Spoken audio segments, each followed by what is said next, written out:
Hello, everyone. We're beginning shortly. May we encourage those sitting at the back to please fill in the seats in the front rows so that the latecomers will be sitting there. Okay?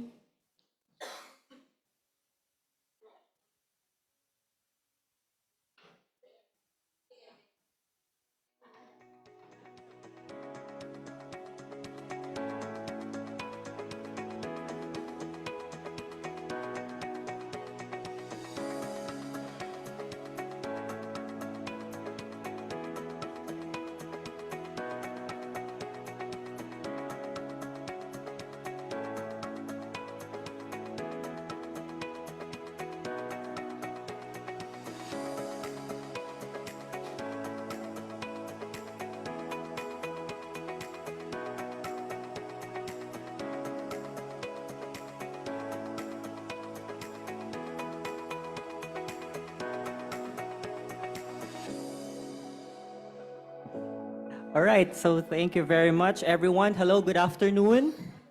Good afternoon. Welcome to the SEARCA Drilon Hall. Also, good morning, good afternoon, or good evening to those joining us via Facebook Live. So we're being streamed right now on SEARCA's Facebook page. I am Sunny from SEARCA, and I'll be your host for today's session. So welcome to another Agriculture and Development Seminar Series, or the ADSS. We just had this last Thursday. As you know, this seminar has been one of SEARCA's platforms for facilitating exchanges of practical and scientific knowledge in agriculture and rural development. And this morning, as you know, SEARCA, we had a celebration for our 58th anniversary. And just to share with you, for 21 years of that 58 years, we've been conducting this ADSS since we launched this in 2003. And this seminar in particular is primarily for our stakeholders stakeholders in the Los Baños science community. So we have, I guess, from UPLB and nearby scientific institutions in the area. But we're also being live streamed through SEARCA's Facebook page, and we have attendees coming from the different parts of the Philippines and also those joining us remotely from abroad. And we asked, in our registration form, we asked our attendees why they are interested on the ADSS topic for today.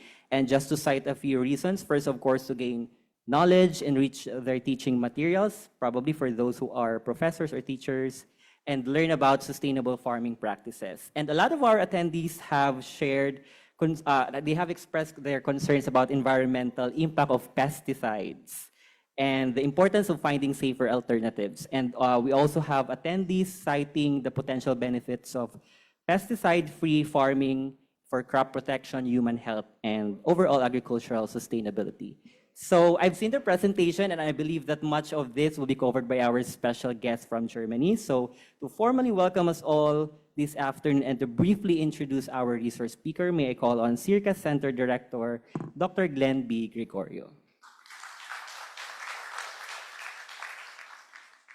Thank you very much, Sunny, and it's not a sunny day today.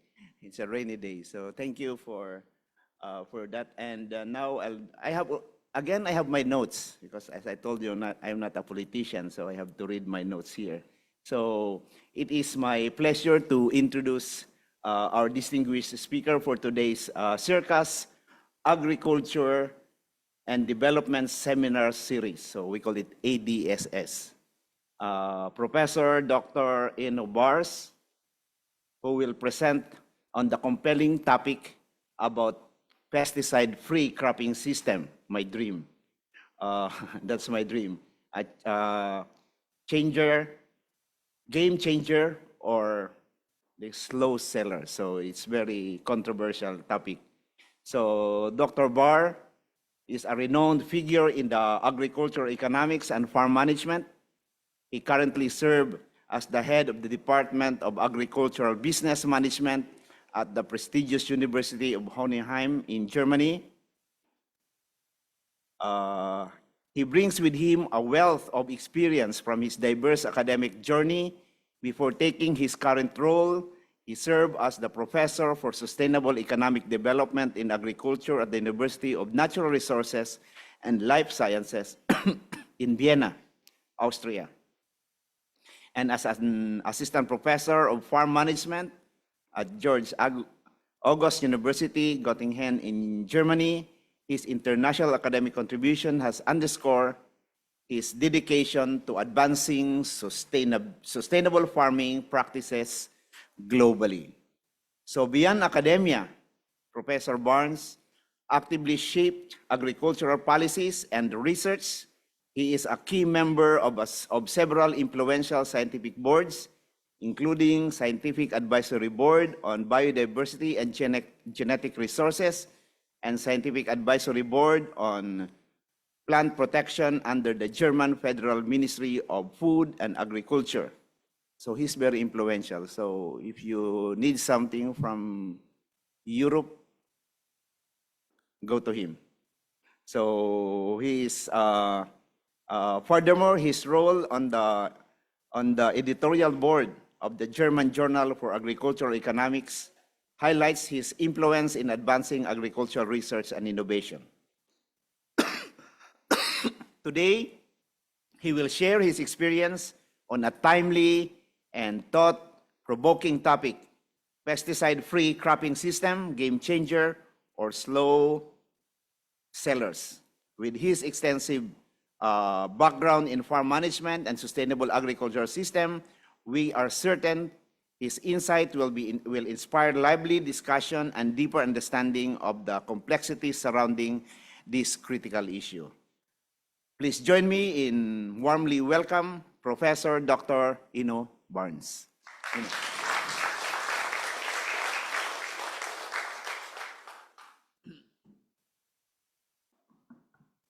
Yeah, dear Glenn, dear Sunny, thank you very much for the warm welcome. And thank you very much having the possibility, the opportunity to join your celebration this morning. It was really a great party and yeah, I liked it very much. So applause from me to you. Thank you. So I would like to talk about pesticide-free cropping systems, if there are a game changer or slow sellers, and it's a special project funded by the Federal Ministry of Education and Research in Germany with the development and holistic analysis of a cropping system without chemical synthetic plant protection products, but with optimized use of mineral fertilizer. So it's not really organic and it's not really conventional, it's just in between. And let's talk about it with the background of the European Green Deal. And with the European Green Deal, the European Union wants to transform the EU's economy for a sustainable future. And therefore, there's also a strategy for agriculture with a zero pollution ambition for a toxic-free environment, with preserving and restoring ecosystems and biodiversity, and with the farm-to-fork strategy with healthy and environmentally friendly food systems. So therefore, such an agricultural system could be a kind of game changer, and let's see how it works. So usually we have worldwide, especially two systems. One is a conventional system with perspective from the marketing. Either you can market it conventional or you market it organic.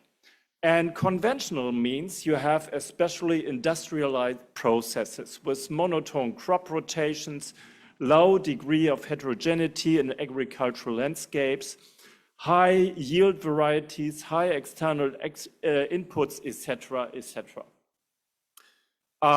Natural processes mean you never will have an agricultural system without any plant protection. You still need plant protection, but in another way, with diverse crop rotations, high degrees of heterogeneity in agricultural landscapes, site-adapted resistant varieties, low external inputs, and towards closed cycles. So what would it mean to have an agricultural system without any pesticides? It will be just in between organic and conventional, with no use of chemical synthetic pesticides, with moderate use of mineral fertilizer, and that's really important, with use of new technologies and agroecological measures.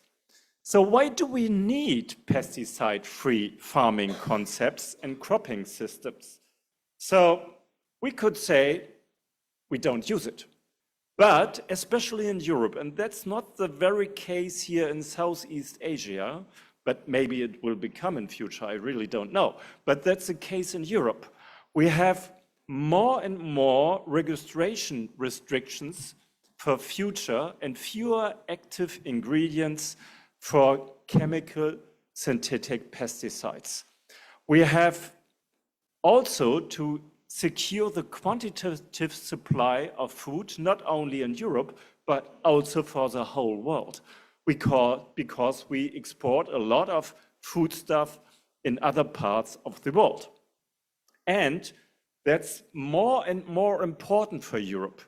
Residues of chemical synthetic pesticides viewed more and more critically by the society.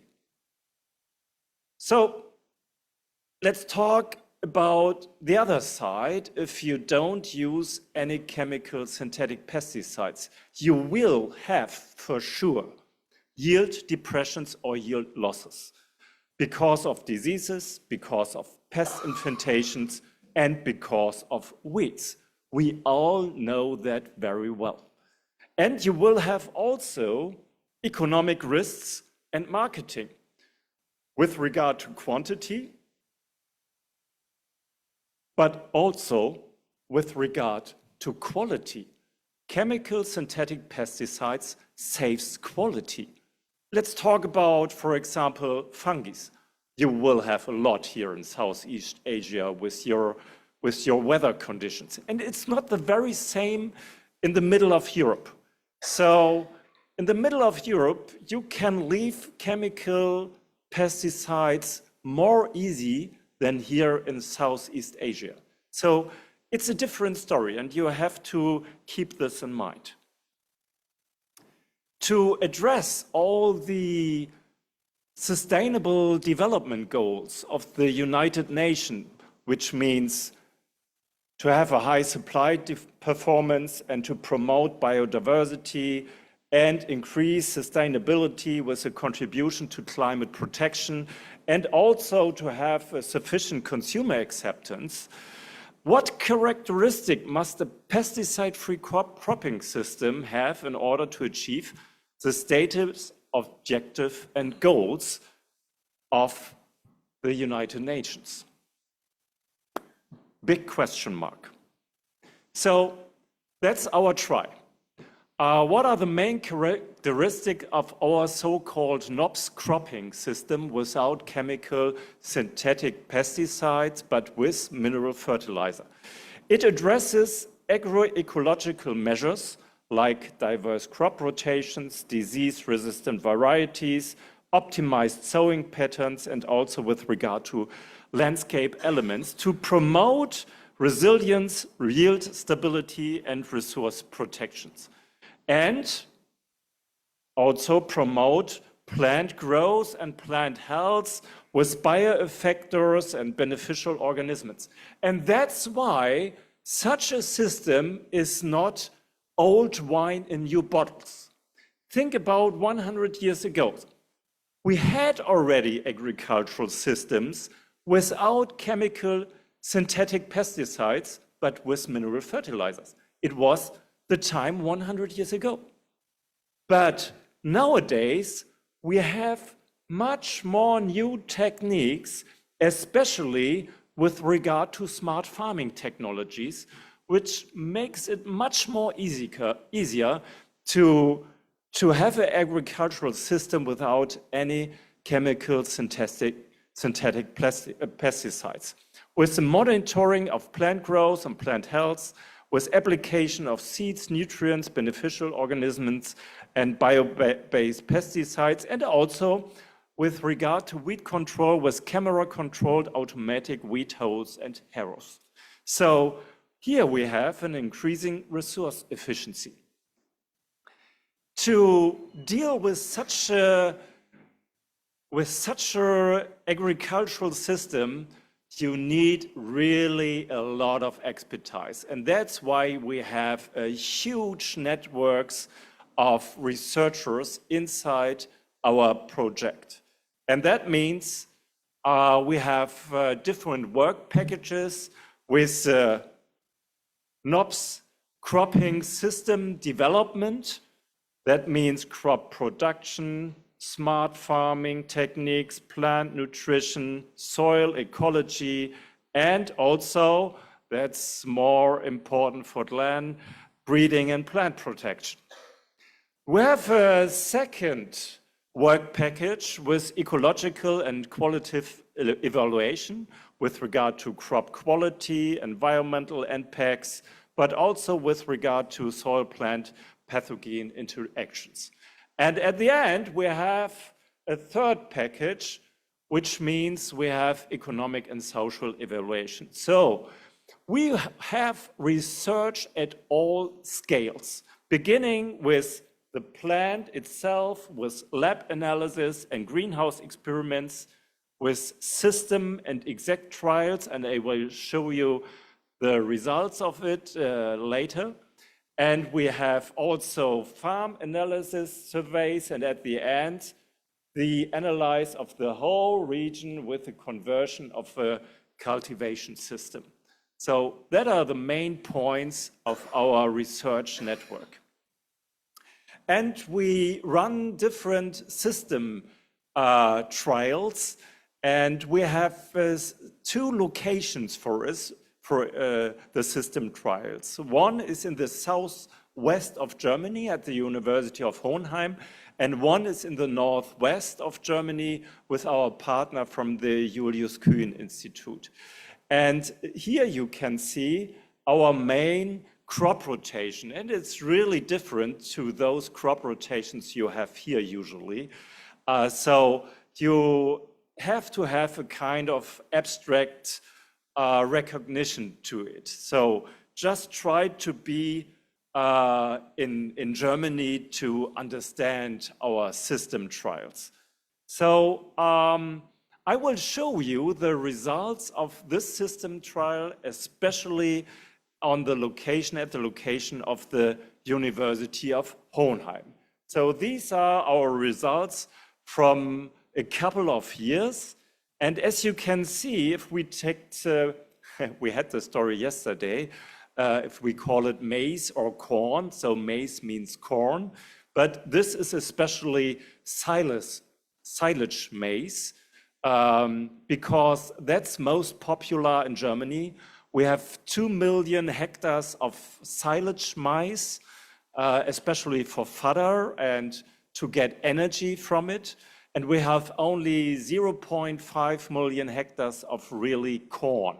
So just to give you an imagination what's really important for us in Germany.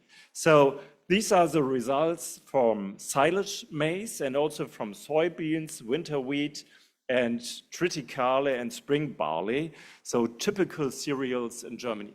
We have many more cultivated plants like sugar beet, like let's say potatoes, etc., or rapeseed. But this is also very typical for Germany. But how to make it let's say, more comparable with regard to their sustainability impact. Therefore, we use an indicator which we call a grain unit. So with a grain unit, you can make the whole crop rotation comparable with each other. So the organic one, the conventional one, with the one of without any chemical pesticides. And this grain unit is an indicator that reflects the energy supply capacity of a product in relation to the calculated energy supply capacity of barley. So that makes the reference. And therefore, you can compare the whole crop rotation with each other, with the result that you have, with the reference of the conventional crop rotation, it's 100%. Our system trial shows with 0% of chemical synthetic pesticides that we have an average about 85% yield in the average in comparison to the conventional yields. So that gives you a glimpse of it, what could be possible. At the end, we have less, but it's not that less than we have expected. So the organic results are nearly 50% of the conventional one. So if we take a look at the other location in northeast Germany, it's different. So this is less, it's something like a little bit more than 70%. And the organic one is nearly as good as the one without any chemical synthetic pesticides. So the success of such a crop rotation and such an agricultural system depends maybe especially on the location. And we have to analyze what are the reasons for it. So the interim conclusion, and also a kind of hypothesis, is in NOP's cropping system, reduced yields compared to conventional system depend on the location and the position of the crop in the rotation. And yield losses in NOP's cropping systems were so far lower than expected, especially in the Southwest with its special conditions. And the special conditions in the Southwest are very fertile soils and enough water during the vegetation period. So what about the sustainability effects? Those ones are quite important. And we analyzed until now the terrestrial ecotoxicity, the freshwater ecotoxicity, and the global warming effect. And as you can see, the NOPS cropping system is better than the conventional system, but not that good in comparison to the organic system. And it's nearly the same with freshwater ecotoxicity. And with regard to the global warming effect, the NOPS system is nearly the same than the conventional system, but worse in comparison to the organic system. But to analyze all the ecological attributes, you have to analyze much more attributes than those three ones. So we are still working on it, but it's quite a lot of work. But if you analyze all these environmental impacts, we will have the really true results. Maybe in 1 or 2 years, I can talk more about it. So with regard to the preliminary life cycle assessment results, what is the advantage of pesticide-free? So first of all, lower toxicity categories than conventional farming, and it requires less land per unit of product than organic farming. That's also a powerful attribute. So it's also a proxy indicator for biodiversity loss. If you use 0% of chemical synthetic pesticide, your biodiversity indicator will be better than the conventional one.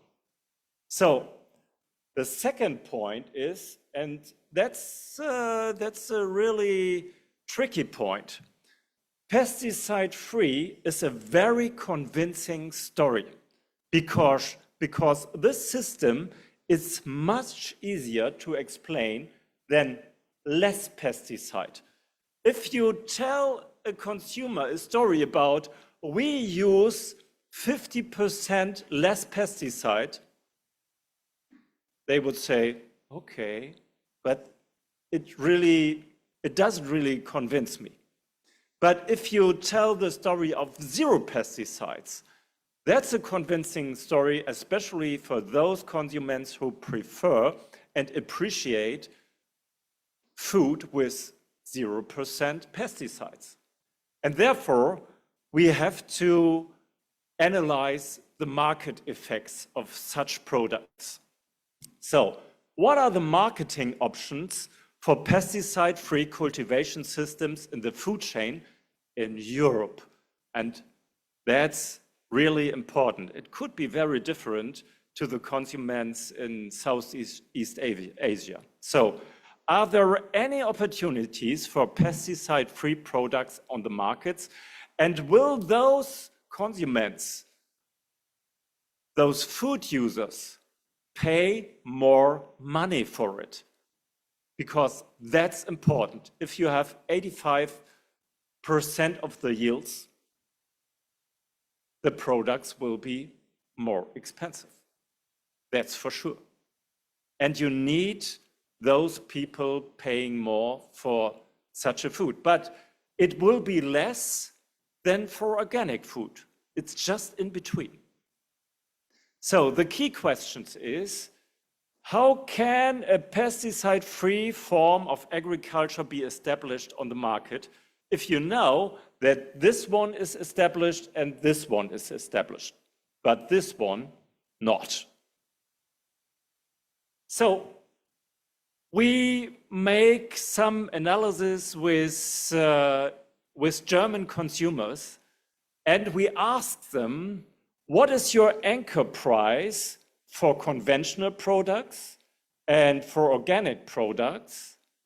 And what is your hypothetical willingness to pay if you could buy food produced without any chemical synthetic pesticides?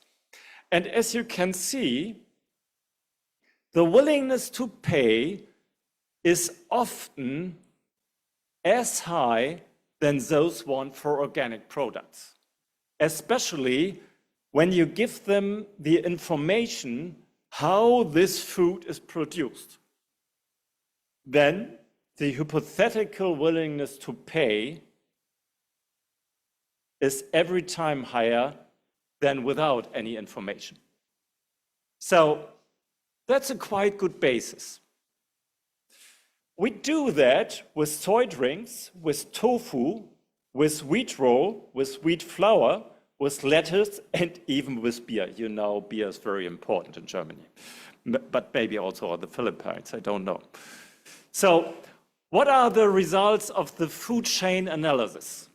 It's not all about hypothetical willingness to pay, it's much more. So what are the advantages of such food system? You have marketing related advantages. You have a development of an innovative product group. You have positive effects on corporate image and reputation, especially for the retailers. You have internal company benefits. You have fulfillment of consumer demand for more natural foods in Germany or Europe. You have contribution to environmental protection and nature conservation, but you also have many, many disadvantages. Higher prices compared to conventional raw materials. The availability may be problematic, risk to security of supply. The consumer communication is challenging. Even 0% pesticide is a convincing story. You have no established labels available. The consumer acceptance of higher prices are really questionable. The consumer product differentiation is questionable. You have disadvantages due to use of mineral fertilizers, so that's why it's not really organic. The risk of quality defects due to lack of pesticides. Think about how they look like, how do the apples and pears and all the fruits and vegetables look like without any pesticides. So that's quite a handicap. And you have risk of increased contamination of raw materials. Think about mycotoxins, etc. So the classification of pesticide-free from the perspective of food manufacturers and retailers currently is still unclear. So the relevance of the pesticide issue is recognized, but no clear idea of how such a segment could be established. We have an ultimately expression of a lack of marketing strategy idea for the future of a recognizable segment, and this segment would currently be more important than ever in view of the price inflation crisis on food market. So another point is how to name it. What should be the name of such food products? That's really very tricky, and we think about it for years, but we still didn't find a solution.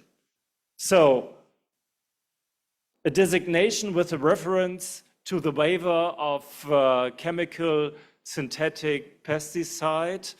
So when we asked for it, 12.7% said, yeah, it could be quite nice, good idea.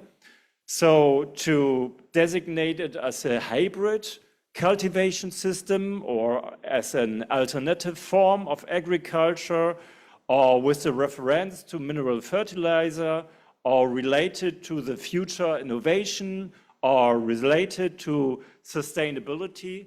So what is your idea how to name such a system? Just pesticide-free? We think it won't work in Germany because it's an Anglicism, and it's not really German. And you have the word pesticide in it.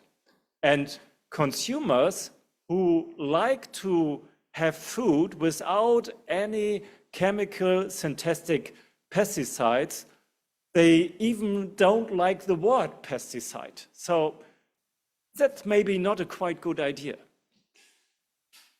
So the reference to nature or naturalness would be appropriate from a marketing perspective, but legally problematic. You can't use the word organic. So we try to figure out to work with different kinds of organic, but legally we are not allowed to do it because it's all reserved for organic farming. So you can't use organic for such a cropping system. So the reference to the renunciation of chemical synthetic pesticides such as pesticide-free, you have a negative connotation of the term pesticide and a lack of positive associations. That makes it really, really difficult. So what is the conclusion and outlook? In NOP's cropping system, reduced yields compared to conventional systems depend on the location and the position of the crop in the crop rotation.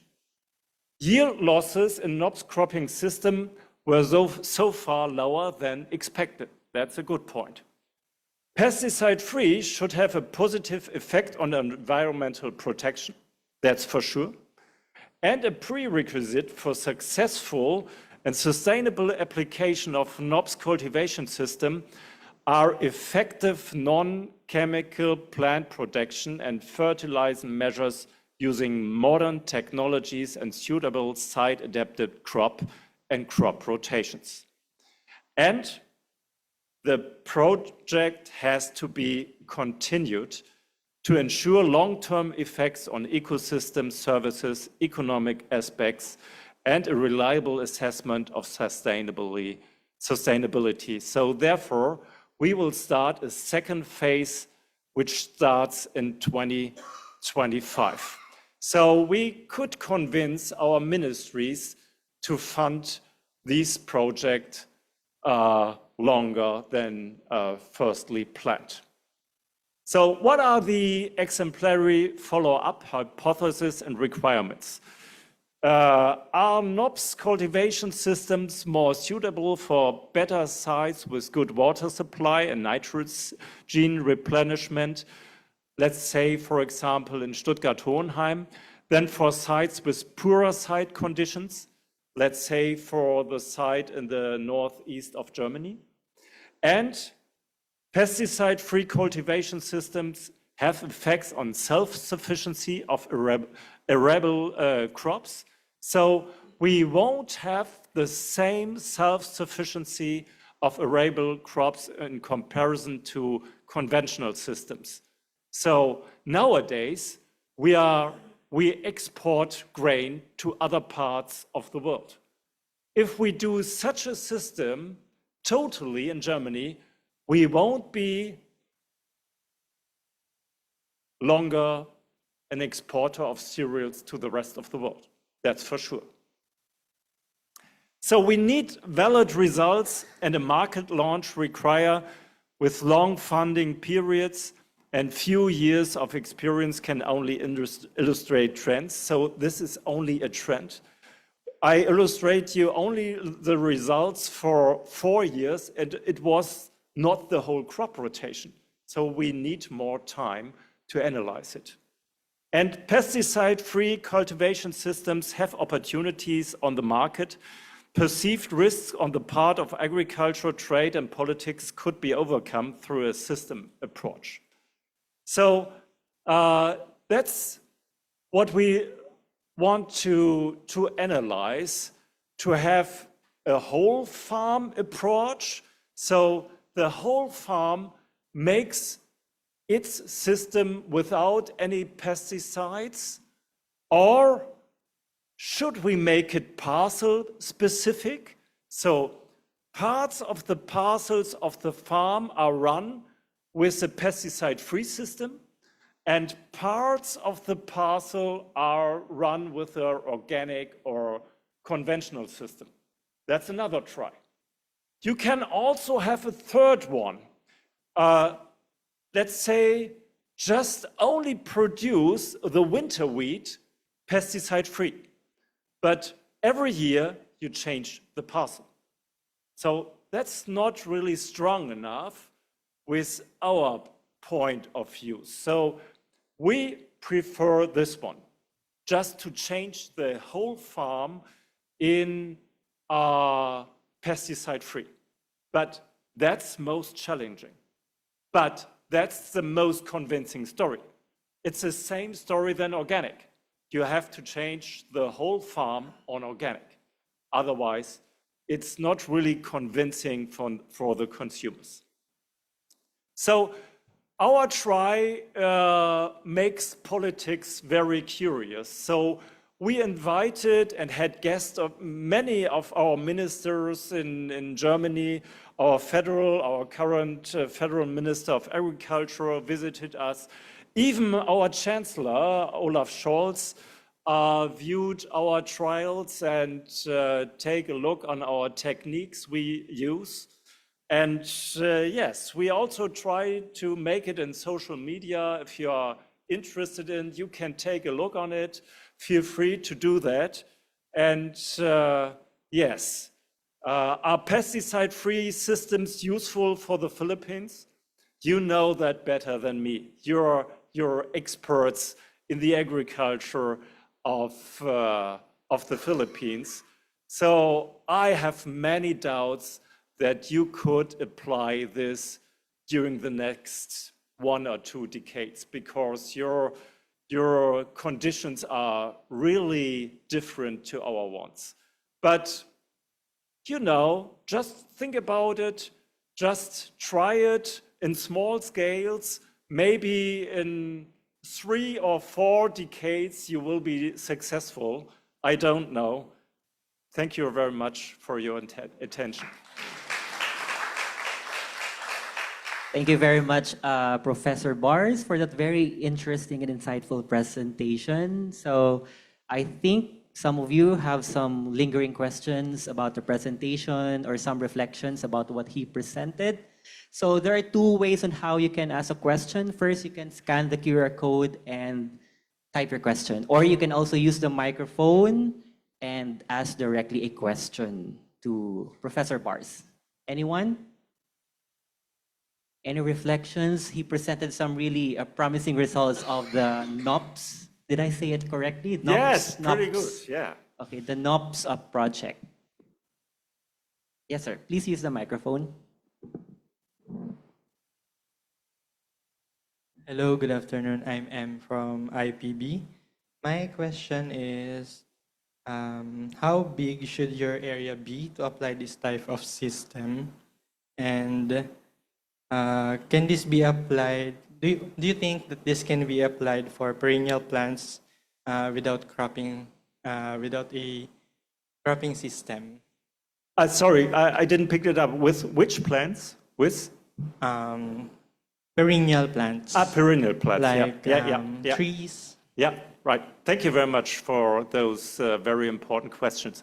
So in best case, we should have trials to regard a whole region without using any chemical synthetic pesticides, just to analyze also the biodiversity effects.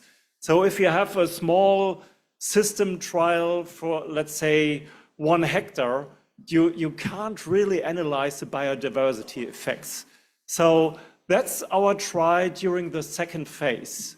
We want to make farmers curious for our crop rotations without any chemical synthetic pesticides, so that we could have at least an area of, let's say, 100 hectares. So that would be pretty good, but it's quite challenging.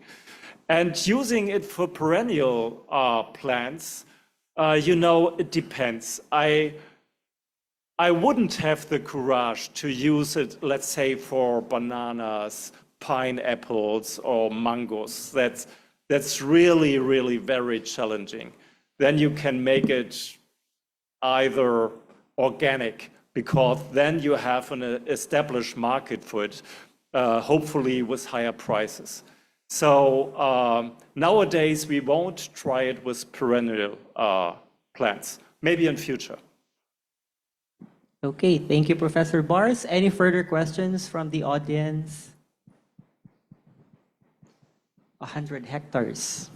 So quite challenging, especially for the Philippines. Our average land holding is around 1.5 hectares, yes, around that. So maybe while waiting for the rest, my question is, you have not shown any data, or do you have any data showing that organically grown crop or vegetable has better nutrition than conventionally grown? No, we can't detect that. And if you analyze the whole global literature, I guess you find the results, the average, that organic will it make better. I doubt this. Yeah, because that's usually the claim, including the shelf life of the crop, the shelf life of the harvest. That's the post-harvest. They say if you're organically grown, it could stay for more than a week compared to an conventionally grown. So we have no data on that one. Yeah. My next question is, I like that study. I hope we could do that also in a Southeast Asian tropical condition. So we could do it side by side, having that in a different location. That's temperate Germany, but we have a different situation while you do it in the Philippines or Southeast Asia. I think that's a nice study, but I know it's also a long-term study. But in my farm, I'm trying to make it more. I'm not fully organic guy.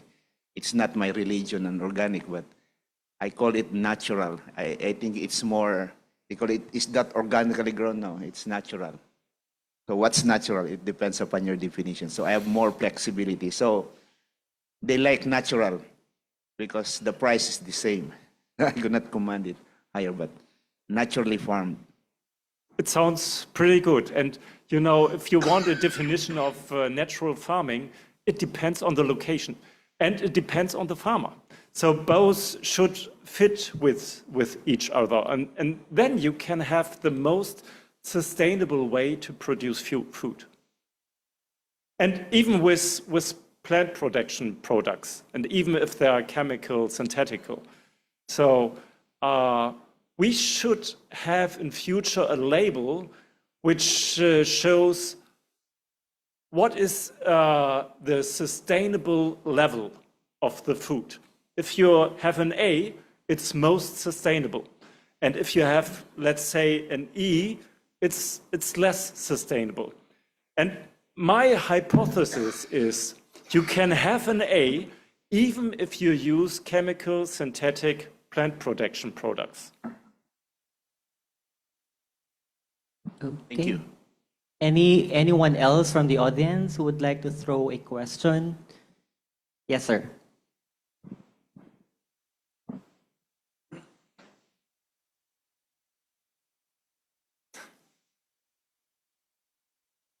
I'm John Julius Manuben from National Crop Protection Center.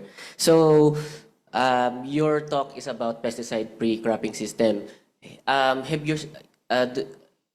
you looked on the difference on market preferences of between the four cropping systems, such as conventional, the organic, the pesticide-free, and the GAP systems? Not really, but we will do that in future. So what we can say, or what we know, is working only with hypothetical willingness to pay. It's not really the right way. It's just an indicator.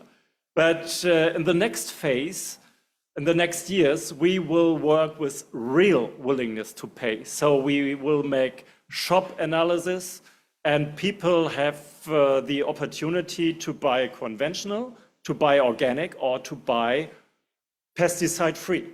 And that's the real result. So I will hopefully have in, let's say, 2 years, the real results, what is going on. Okay, thank you. Yeah. Thank you for your question. Anyone else from the group? Yes, Ms. Lani.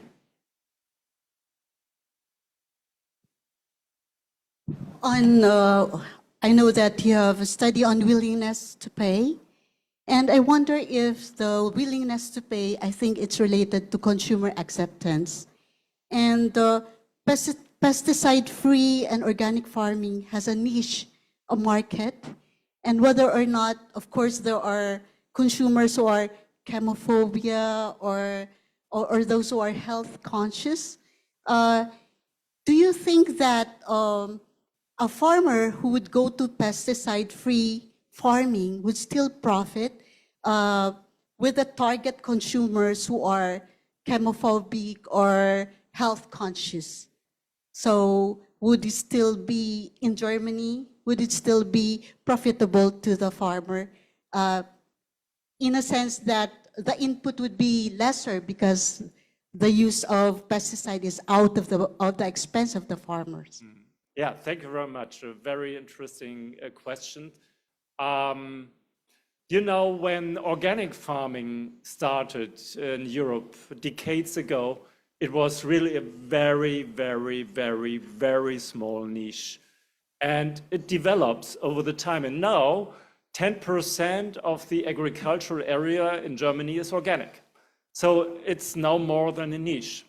But we can see that nowadays there's a kind of barrier to gain more market shares. It's really challenging for the organic food market. But if we are able to develop a market with food products which are not that expensive than organic, we are sure that there is an additional part of the market we could address. So this is a profile with healthiness, with regard to protection of the nature, with addressing biodiversity gains, etc. So if we make it cheaper than organic, there is maybe another niche of 5 to 10% we could address with those products. But I guess we need many, many years for it. The organic products needed decades, and maybe it will be the same with those kinds of products. And to say it again, it's especially a system with some regions of Europe. And it will be really, really very difficult to establish it in Southeast Asia. I'm pretty sure for that. Okay, thank you, Ms. Lani and Professor Bahrs. So I think that merits another studies, Yeah. consumer acceptance and behavior. Anyone else from the group would like to share any reflections? He did ask some questions about the Philippine context on applicability. So do you have any reflections on that? Yeah, Sunny, yeah, usually sir. in the Philippines, I talked to Enno about this one. In the Philippines, usually if you go to the market, you want people or Filipinos wants to have, especially the middle class, they want organic, but low price, but they want organic, but very clean, very big and very clean, shiny. So it's sometimes the mindset of people.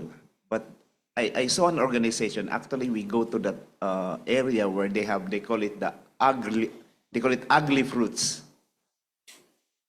Ugly? Yeah. Yeah. Ugly fruits. So it becomes popular. Yeah. So ugly becomes ugly is beautiful. So once you have ugly fruits, it means organically grown. So they stock, that store becomes ugly fruits or ugly vegetables, so they stock it there. Then I think the mindset of the people, if it's a little bit ugly, it's like a human, or if a friend that you're very shiny or very not so just tan and nice, and those are the nice people or nice vegetable. So it becomes popular with the fruits with some speckled a little bit there, not the one with worm inside, but ugly fruits, then eggplant that is not a little bit crooked, and a pumpkin that is a warty pumpkin, and those are so it's a mindset also, because if you want to have organically grown vegetables or fruits, you are ready to eat something not so shiny. And just a thought. Yeah. All right, so thank you very much, sir. Final call. Any further questions? He's only here for this week, so he's flying back to Germany next week. So if you have time, if you want to work with Professor Bahrs on some research questions that he hypothesized earlier, so please feel free to connect with him. Yes? Just a curious question. You cited possible decrease in yields in the production for less pesticide-free farming system, but is the cost savings possibly from the non-use of pesticides and the environmental benefit of doing it outweighs the economical loss of compared to conventional farming? Yeah, yeah, very good question. If you value the negative externalities of many conventional systems, and if you conduct a pesticide-free system, maybe it overcompares it. So then you can have at the end a higher value of pesticide-free cropping systems, but you have to able to value it, and that's quite challenging. So how to value ecotoxicity or how to value human toxicity, that's quite challenging. If you have less inside pesticide-free cropping systems with regard to or in comparison to conventional systems, how to value it. It's difficult. But That's why we try to make all these life cycle assessments to have at the end at least a qualitative perspective on all those externalities. And it will be a challenge for all economists in future to value such attributes. Okay, so thank you very much, everyone. So that wraps up our open forum. A big hand for our resource person, Professor Enno Bahrs. For those of you who haven't asked any questions, who'd like to request for your reflections or feedback from the presentation, so kindly use this QR code to share with us your insights from the seminar and also some further questions or feedback for the ADSS. Okay, now I invite Dr. Glenn Gregorio and of course our guest speaker, Professor Bahrs, for the awarding of the certificate to our guest speaker. Okay. Okay, so this certificate of appreciation is awarded to Professor Enno Bahrs for sharing his expertise as a speaker during the Agriculture and Development Seminar Series with the topic Pesticide-Free Cropping Systems, Game Changer or Slow Sellers, held on 10th of December at SEARCA Drilon Hall, Los Baños, Laguna, Philippines, signed by our Center Director, Glenn B. Gregorio.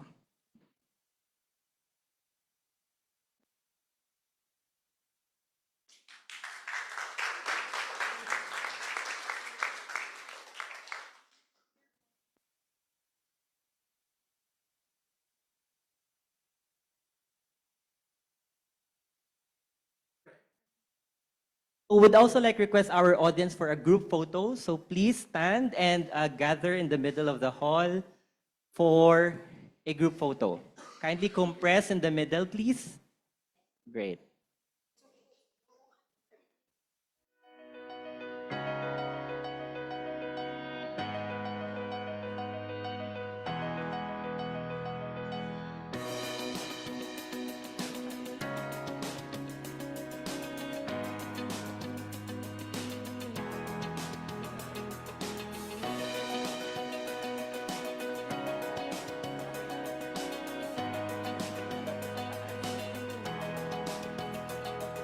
Para close.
Okay, so thank you very much, everyone. That concludes our ADSS this afternoon.